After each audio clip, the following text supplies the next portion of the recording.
Hello and welcome to Different Leaf, a show for new and experienced cannabis consumers. I'm Brit Smith. This season, we're focusing on cannabis travel and tourism.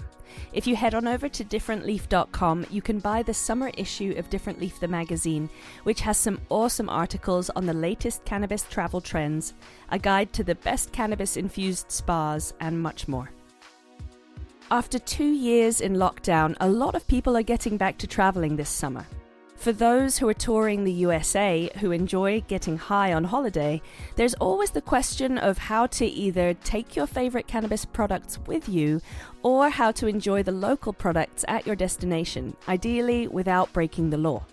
Today, we're going to talk to Different Leaf writer Meghan O'Dea about her article in our new Different Leaf magazine entitled Traveling with Weed: How to Make Cannabis Your Copilot on Your Next High-Flying Adventure. Meghan has been covering cannabis tourism for the past decade for outlets like Fortune, Uprocks, and Lonely Planet, to name a few. In her Different Leaf article, Meghan dives into the important questions for cannabis-loving travelers in the US, which we'll expand on today. Like, is it legal anywhere to take infused products on planes, trains, or automobiles? How do people anecdotally travel with pot, even when it's not allowed? And what products are the most ideal for discreet cannabis consumption while on vacation? We'll be back after this quick break to chat with Meghan about traveling with weed.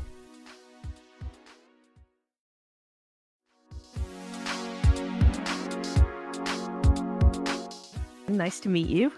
Nice to meet you too. Thanks for having me. So today we're going to talk about what you've written about for Different Leaf, the magazine, when it comes to traveling and cannabis and how that's going to impact folks who are interested in traveling for cannabis tourism or want to maybe travel with some of their cannabis. So first up, laws change. We're only going to be talking about the current laws as of the beginning of summer 2022 in the US. So let's put those parameters on it first, because there is so much that we could talk about with cannabis and travel. But under that umbrella, I want to expand on the part of your article in Different Leaf about the TSA and flying with cannabis. As you mentioned, a lot of folks like to take their favorite herb on vacation with them, whether that's the actual bud or like edibles, tinctures, vapes. So let's talk about what is a good way to take some of those products with you and what the penalties might be if you're caught. The TSA this is one of the things people are most curious about, most nervous about when they talk about traveling with cannabis. And while I certainly don't advocate for taking cannabis from a legal state to a prohibition state, anecdotal evidence, if you ask anybody who knows people who consume cannabis, there's sort of common themes that come up, like edibles in particular.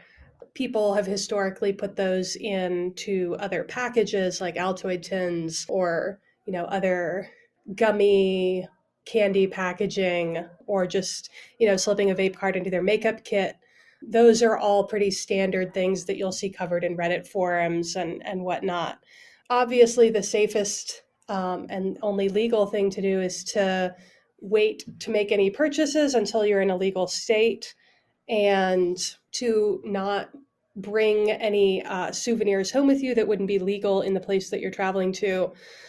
Particularly if you're traveling internationally, the risk is just too great that you'll end up not only dealing with fines, but also potential international legal issues that are going to require expensive lawyer fees, and could end up getting you detained. The Brittany Griner story was very big, where this all-star, globally recognized female basketball player is still incarcerated in Russia because she was caught overseas with cannabis in her possession. And countries like Russia, China, many countries in the Middle East, they have especially strict policies concerning not only cannabis, but a wide range of drugs. And you're really looking at a level of consequence there that's more than a slap on the wrist from the TSA if you say, forget that you have a pre-roll left in your carry-on bag at the Denver airport. That's starting to change a little bit as legalization becomes more widespread. In particular, it was quite a big news story several years ago when the TSA claimed that they aren't looking to make arrests at airports, that they really have bigger security priorities than looking to see if somebody's got flour in their suitcase. They're obviously much more concerned about guns, knives, things that could be used for terrorist purposes. That said, they also started rolling out amnesty boxes at more airports, whereas once you'd see the amnesty boxes really being used in states like Hawaii, where there's more concerns about invasive species, about agricultural products moving back and forth, about the exotic pet trade. Amnesty boxes were originally implemented at airports where people could leave a pineapple or a potted plant or fruit, a turtle, something that they maybe want to leave no questions asked. And the assumption is that, maybe you just forgot it's in your bag. But, people panic. They realize Right. they're, don't have the stomach to actually do something illegal. Amnesty boxes have been implemented at more and more airports in legal states for the same way that you might forget you had some water left in a water bottle in the bottom of your purse. Maybe you forgot that you had the last of a pack of gummies Right. in the bottom of your bag, and you can leave that in the amnesty box, no questions asked, without the TSA having to go through the trouble and embarrassment of busting you.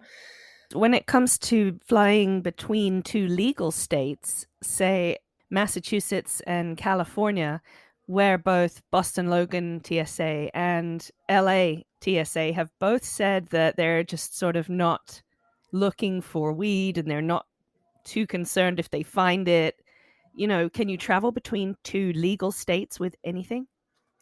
I mean, technically, that does decrease the level of risk. Presumably, TSA agents are going to be perhaps less concerned depending on your origin and arrival. But again, you have to ask yourself, is it really worth the risk? You still can't fully predict what the outcome of that scenario is going to be.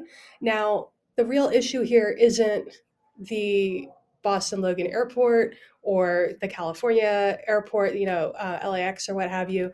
The real issue is that airlines are federally administrated, federally regulated. And as long as cannabis is illegal at the federal level, it's going to be a no to fly because of the federal oversight of the aviation industry and the huge amount of regulation that goes into managing that industry. So until federal legalization is passed, flying with cannabis, even between legal states, is always going to have a level of legal exposure for people making those choices. Even if it's between two legal states, it's ultimately not that different from driving from California to Massachusetts on a road trip and having some flour in the trunk of your car. It might be legal in your point of departure and it might be legal in your point of origin, but it's not legal in most of the states you're likely passing through. That's a very So, good point. So there's some folks you mentioned in your article that will use like smell-proof stash boxes. Even if you're driving with weed and it's in a stash box, I feel like I can still smell it. So I would be very concerned to take it through an airport. I know that the dogs there, the canines there, are supposed to be looking for, like you said, dangerous weapons, bombs, those kinds of things. They're not really looking for drugs, but you can still smell weed pretty strongly, even a small amount of bud. So are the stash boxes worth it? there's so many products that are being released as cannabis goes more mainstream that are geared towards discrete consumption. Puffco, for example, makes really popular electronic dab rigs, and they have a product that's designed to look very much like a water bottle. There's more and more products in the edibles or drinkables category that are designed for consumption without that telltale skunky scent that comes from lighting up some flower. Vape pens are also popular for similar purposes of discretion. Now, whether that means that you want to be able to take a quick hit in the parking lot before you go into a grocery store in a legal state, or you're on the golf course at a concert in a legal state. There's discretion for purposes like that. Now, if people are applying that same product feature to trying to travel with cannabis and break more significant rules, that's neither here nor there. I don't think any cannabis companies are going to explicitly market their products for, hey, we're going to help you break all the laws. There's just too much liability there. Yeah. But that said, if people are determined to travel with cannabis, there are more options than there used to be for discreet consumption. That also means that there's more options than ever to enjoy cannabis in ways that don't break any laws. For example, you can take a gummy before you head into the airport, digest it. By the time it kicks in, maybe you'll be airborne. That can help some people with the anxiety of flying. And you're also not bringing a 10 pack of 10 milligram gummies in your carry-on bag in violation of federal law. Yeah. So it really, there's always going to be people who think rules don't apply to them. And because there are more options than ever for consuming cannabis in ways that aren't quite so pungent as the classic bowl of flour, maybe that's going to tempt people to be less than law abiding. But I think ultimately a lot of those products are geared for use in legal states where you just don't want to deal with the odor. Maybe you're worried about stigma as a parent who uses cannabis in their downtime, those sorts of situations. Yeah.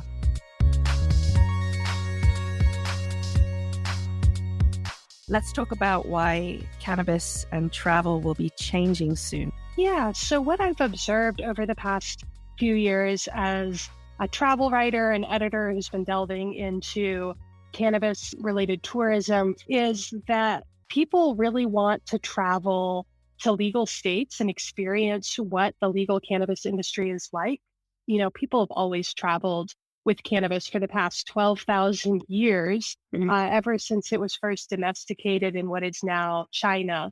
People have wanted to bring cannabis with them wherever they go. This is a plant that's been used for medical, practical, spiritual, and recreational purposes. And people today aren't so different. They want to bring a substance along on their travels that can help them be more present and enjoy special experiences in an enhanced way, reduce the anxiety of travel, help with sleep, speed recovery from bucket list physical activities. There's so many different reasons that people want to incorporate cannabis into their travels. And now that more and more states are legalizing, that's becoming possible in a way that it simply wasn't even a few years ago. Now, what the particulars of that look like state to state depend very much on the patchwork of state and regional laws concerning how many ounces can you possess? Is it a medical cannabis, say, versus adult recreational or adult consumption basis? So in states that are more established, like California, Oregon, Colorado, these first states to pass legalization laws where you don't need a medical card to possess cannabis or enjoy it, there's a lot more tourism infrastructure that's popped up in those states. And there are a lot more options for cannabis tourists who want to partake while they're in those states. That's a big issue in Massachusetts, especially because when we first opened for rec, I remember going out to cover the opening of the first rec stores in Northampton and East Hampton, and folks had driven across state lines, weren't shy about telling me that they were going to buy rec weed and then they were going to drive back over to Connecticut because there were no consumption lounges. So it really impacted like other local tourist destinations. Folks wouldn't stick around and use the hotels. They wouldn't go to the local restaurants because there's nowhere there that they could stay and enjoy what they had bought. Yeah, that's been a big question, especially in these more established states like California and Oregon, where people are very aware of those states as a destination where you can legally enjoy cannabis. And, maybe they don't want to sneak around. They don't want to take the risk of finding a dealer in a prohibition state. Maybe they haven't tried cannabis before, or it hasn't been since the 70s for a variety of reasons. They wanted to avail themselves of this product in a state like California or Oregon. But then there's all of these questions about how do you do that legally and safely within the bounds of local restrictions when most international or national hotel chains don't allow smoking of any sort in the room. Yeah. There's no on-site consumption lounge. And so you still kind of feel like you're sneaking around. And for example, there was this hotel in Portland, Oregon called the Jupiter Hotel. And they have this really sort of rock and roll vibe. There's a music venue on site. And for a while, they were offering a package for visitors that was a 420 package. And they couldn't include cannabis itself in the offerings, but they would have a coupon for a nearby dispensary and a lighter or one hitter, rolling papers. There'd be some little things to sort of help you get on your way to enjoying some cannabis once you went and purchased some flower for yourself. But technically, you couldn't use any of that, even in the public areas outdoors at the hotel, because of public air quality laws set by the state that don't allow smoking of any sort in communal areas. What do folks do when they want to travel somewhere like Oregon or Washington or California, somewhere like Denver? Like it's already set up and ready for you to go buy your weed, but you can't enjoy it anywhere. What do they do? Well, anecdotally, I hear about a lot of folks taking a long walk around the block, which is also technically not allowed. But when you're in between a rock and a hard place and smoking is your preferred method of consumption, that's one avenue people have tended to take. But increasingly, the cannabis industry is recognizing that not everybody wants to smoke, that smoking is one of the trickier and less discreet methods of consuming cannabis. And it can also be intimidating for newer users who are wanting to really control their dosage and make sure they don't get too high. And for that reason, edibles are increasingly touted for new cannabis users or people who want to microdose, who want to have a more curated and controlled consumption experience that's also more discreet. So we're starting to see gummies, of course, are perennially popular, but there's also some new options coming available. Like there's a brand called Escape Artists that's in Colorado and other states that have these little strips called flights that dissolve in between your gums or your cheek sublingually. And they come on faster and at a lower dosage than most gummies. So that's great for people who are nervous about overdoing it on edibles, who don't want to deal with the telltale odor of smoking a joint. And that's a product that you can enjoy legally at a concert where smoking would not be allowed. You can enjoy edibles in your hotel room in the form of a gummy, cannabis-infused beverage. There's more options than ever now. Mints. There's so many. I mean, when you go to different states and different cities even, I feel like it's kind of a nice opportunity to try the local thing, because out here in Massachusetts, there's loads of really good beverages like seltzers, because folks out here in the summer love to barbecue, and it's like a nice thing to like pop yourself a can along with others who are having a beer. So I think that sort of spurred the beverage industry out here. There's also ice creams out here that you can try. Like that's not everywhere. And I'd love to go to Colorado and try the sublingual strips. So everywhere you go, there is that chance to sort of try a different ingestible cannabis product. Totally. And one of the trends I see coming down the pike as cannabis tourism expands and more products come available to meet the needs of that market, you're going to start seeing cannabis products that really celebrate the local culture, whether that's the local culture at large or cannabis specific, or a combination of the two. In Florida, for example, there are cannabis products that have names celebrating Miami nightlife or the Everglades landscape.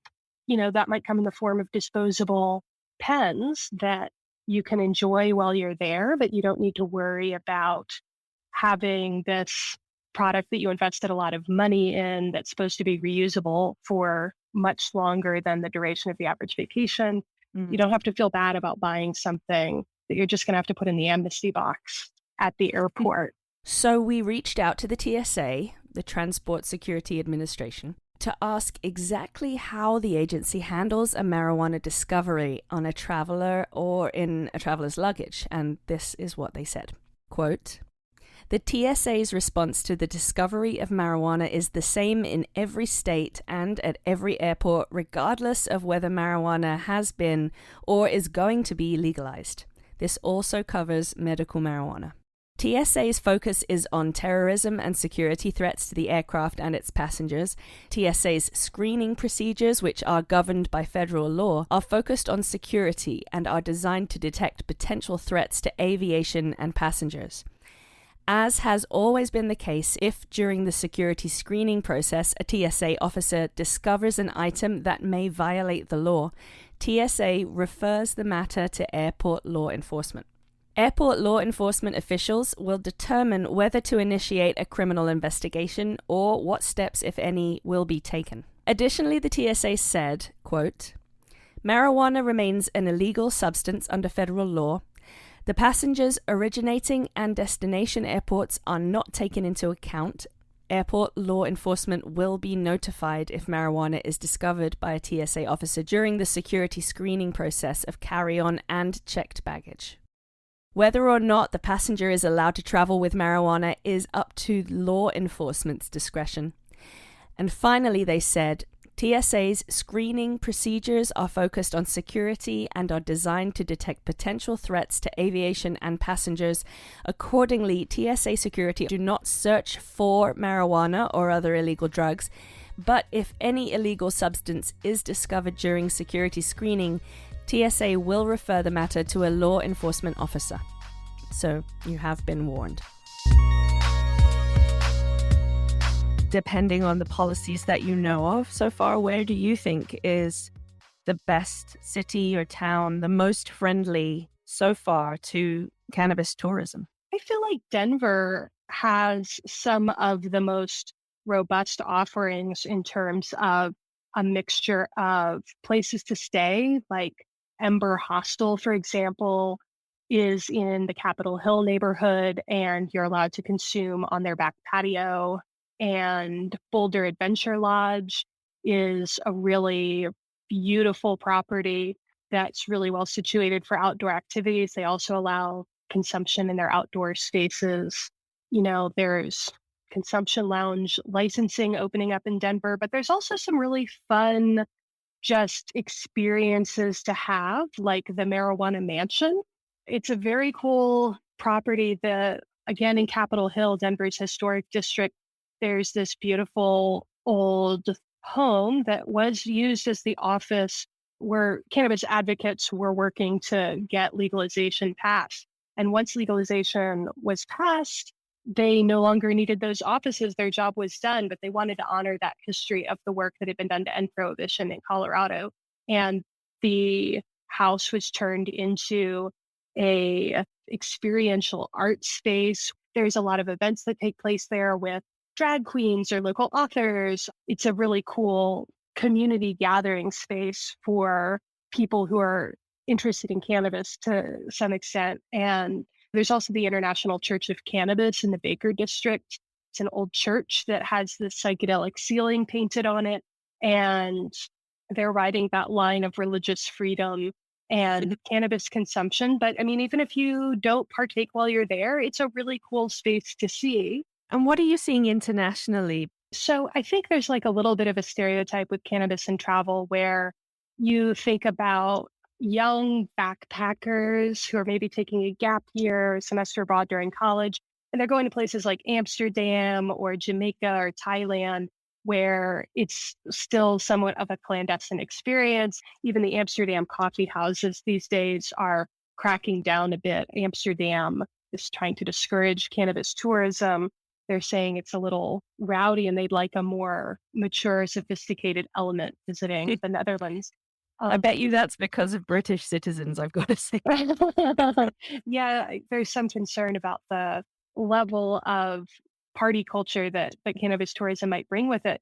But Yeah. I think that a lot of those young backpackers who are carrying the original Lonely Planet guidebooks along the hippie trail through Marrakesh and India, in the 70s, they've grown up and they want to have higher end luxury vacation experiences. They don't necessarily want to be buying illegal cannabis from some guy with a backpack on the beach. And so I think that one of the trends that we're going to see coming forward with cannabis tourism is the rise of hotels, consumption lounges, fine dining experiences, these sort of, not budget, not necessarily youth oriented travel experiences for those like original backpackers who've grown up and have come to enjoy the finer things in life. And they want to maintain that level of sophistication when they travel. They just want to get a little high while they're doing it. So, in states where it's sold legally, driving with cannabis is allowed, but like with alcohol, only if the products are unopened, and often they must also be locked away in the trunk of the car. And crossing state lines is always a strict no-no, even if you're going from a legal state to another legal state. And that's because, similar to the air, as you said, crossing state lines can make something into a federally criminal case. So when it comes to road tripping with weed, it's best, again, to stick to the products that you can legally buy at your destination. But Meghan, I really do wish that there was a company that made like a road trip map that would tell me where I could drive around my own city or my own state to see the local cannabis farms and the best dispensaries. I want to learn about the local weed culture and get educated. I'd love something curated like that. Why don't state tourism boards let us do that?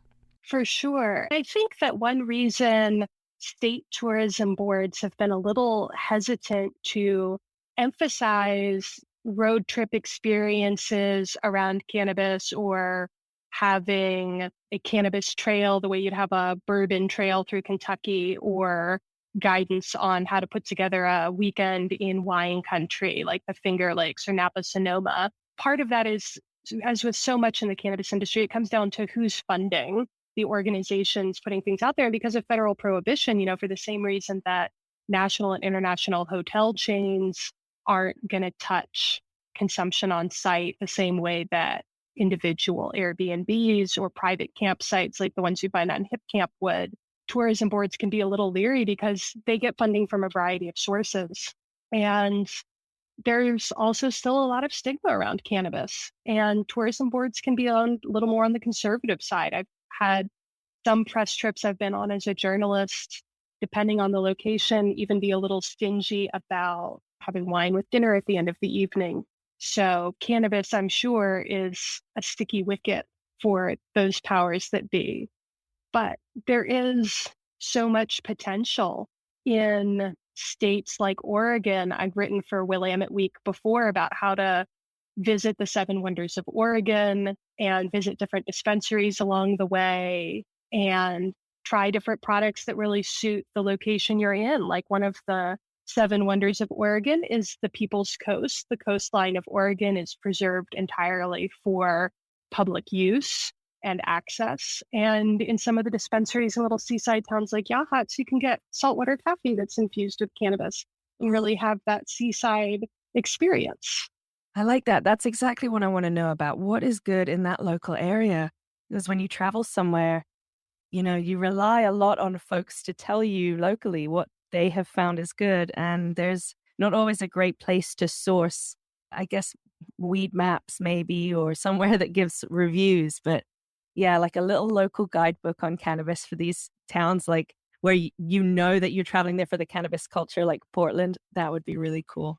Yeah, and I'm sure those things will be coming down the pike. It's just a matter of the markets in various states evolving to the point where they're recognizing this demand and that there is enough demand to sustain businesses oriented around cannabis tourism. You'll see a lot more in Portland, Oregon, for example, of cannabis tour companies that have a bus where, because it's a private space and you're not driving, you're allowed to consume in the bus. And you can visit anywhere from grow sites where, like you said, you can see where the plants are grown and learn more about the cultivation side of things, to, you can rent these buses for private events like a dispensary or retail store opening.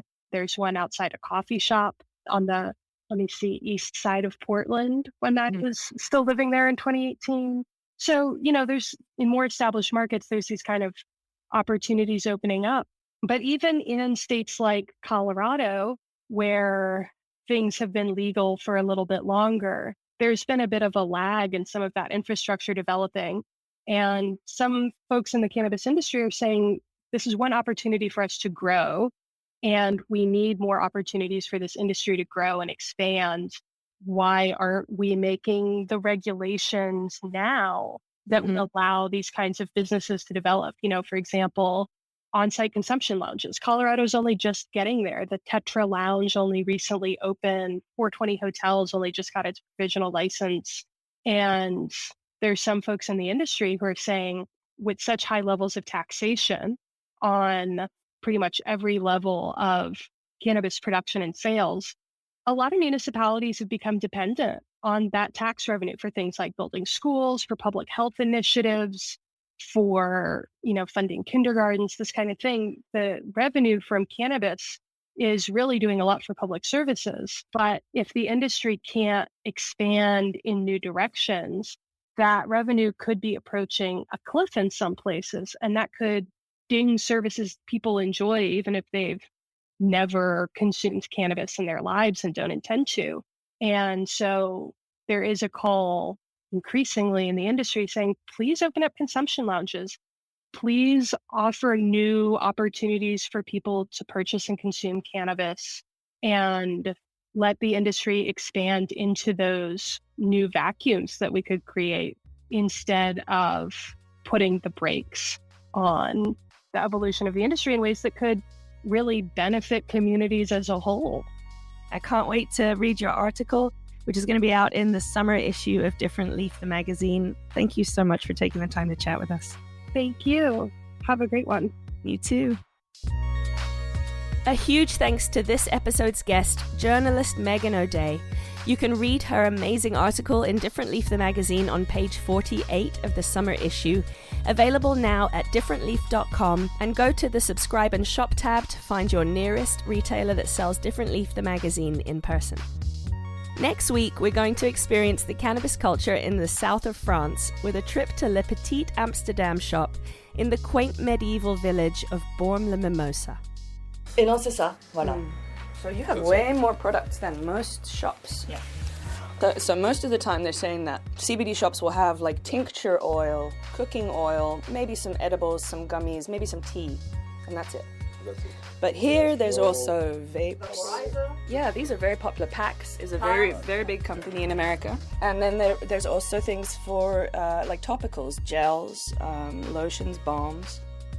Make sure you're subscribed to the podcast wherever you're listening right now, and follow us on social media at Different Leaf and at Different_Leaf, and I'm at Brit the British. Check out differentleaf.com, where you can purchase all the issues of Different Leaf the magazine, including the new summer issue all about cannabis, travel and tourism. That's differentleaf.com.